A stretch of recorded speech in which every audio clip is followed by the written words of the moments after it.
Hello friends, இன்றைக்கி வந்துட்டு பன்னீர் butter masala நம்மளுடைய வீட்டு ஸ்டைலில் எப்படி வந்து ஈஸியாக டேஸ்டியாக செய்யலான்னு சொல்லிட்டு பார்க்கலாம். அதுக்கு ஒரு வானல் வச்சுக்கலாம். 1 டேபிள் ஸ்பூன் அளவுக்கு பட்டர் சேர்த்துக்கோங்க.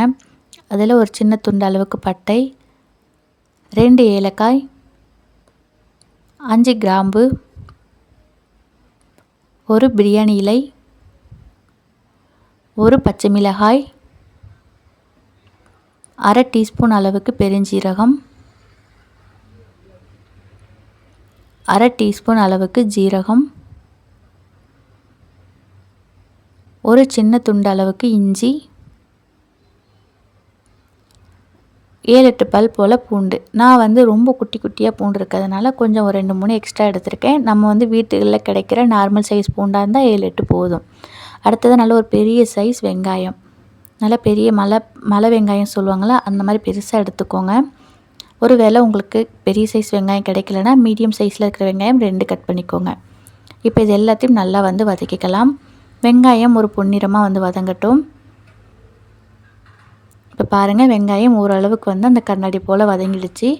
இது கூடவே நல்ல பழுத்த தக்காளி 4 கட் பண்ணி வச்சுருக்கேன். மீடியம் சைஸ் தக்காளி தான். இப்போ இதை நல்லா பேஸ்ட்டாக வந்து வதக்கி எடுத்துக்கலாம். இந்த மசாலா பன்னீர் பட்டர் மசாலா செய்கிறது ரொம்பவே ஈஸி. நம்ம வந்து சாப்பிடும் பொழுது ரொம்பவே வந்து ஒரு டேஸ்ட்டாக இருக்கும்.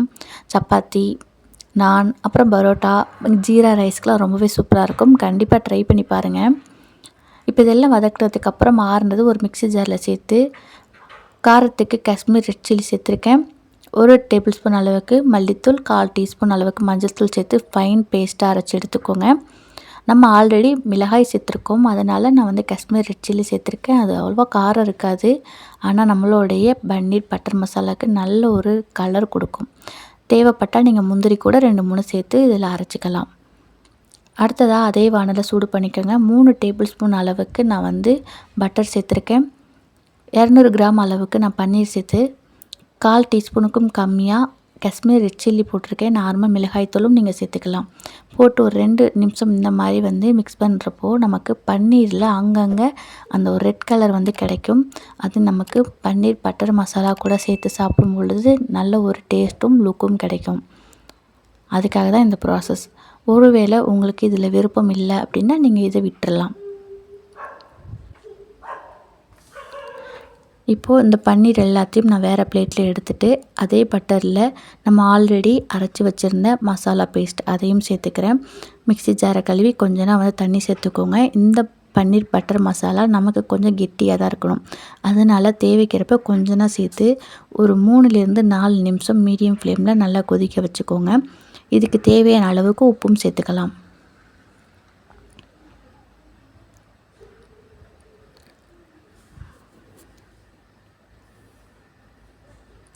இப்போ இது நல்லா கொதிச்சிருச்சு. நம்ம ஆல்ரெடி ஃப்ரை பண்ணி வச்ச பன்னீரையும் சேர்த்துக்கலாம். பன்னீர் வந்து ஃப்ரை பண்ணும் பொழுதே ஓரளவுக்கு வந்து வெந்திருக்கும். அதனால் இது சேர்த்துட்டு ஒரு டீஸ்பூன் அளவுக்கு நான் வந்து வெல்லம் சேர்த்துக்கிறேன். இது வந்து நம்மளோட விருப்பம் தான். இந்த மசாலா கூட லைட்டாக அந்த ஒரு ஸ்வீட்னஸ் இருந்தால் ரொம்ப சாப்பிட்றதுக்கு நல்லாயிருக்கும். அதுக்காக நான் வெல்லம் சேர்த்துருக்கிறேன். இப்போ இதை மிக்ஸ் பண்ணிவிட்டு ஒரு 2 நிமிஷம் நல்லா கொதிக்க வச்சுட்டு நம்ம ஸ்டவ்வை ஆஃப் பண்ணிக்கலாம். நமக்கு வந்து அந்த பன்னீர் பட்டர் மசாலா நல்ல ஒரு கெட்டியான கன்சிஸ்டன்சிக்கு வந்ததுக்கப்புறம் நீங்கள் பன்னீர் சேருங்க. தண்ணியாக இருக்கிறப்பவே சேர்த்துட்டோன்னா மசாலா அந்தளவுக்கு டேஸ்ட்டாக இருக்காது. ஏன்னா பன்னீர் சேர்த்து நம்ம ரொம்ப நேரம் கொதிக்க வைக்க மாட்டோம். அதனால் இப்போ கடைசியாக கொஞ்சம் கட் பண்ணி வச்ச கொத்தமல்லி இலைகளை தூவிட்டு நம்ம வந்து ஸ்டவ்வை ஆஃப் பண்ணிக்கலாம். அவ்வளோதான் ஃப்ரெண்ட்ஸ், ரொம்பவே டேஸ்ட்டாக வீட்லேயே நம்ம பன்னீர் பட்டர் மசாலா ரெடி பண்ணிட்டோம். நீங்களும் இது போல் ட்ரை பண்ணி பார்த்துட்டு டேஸ்ட் எப்படி இருக்குதுன்னு சொல்லுங்கள். ஆல்ரெடி நம்ம சேனலில் பன்னீர் எப்படி ரெடி பண்ணுறதுன்னு போட்டிருக்கோம். தேவைப்படுறவங்க செக் பண்ணி பாருங்கள்.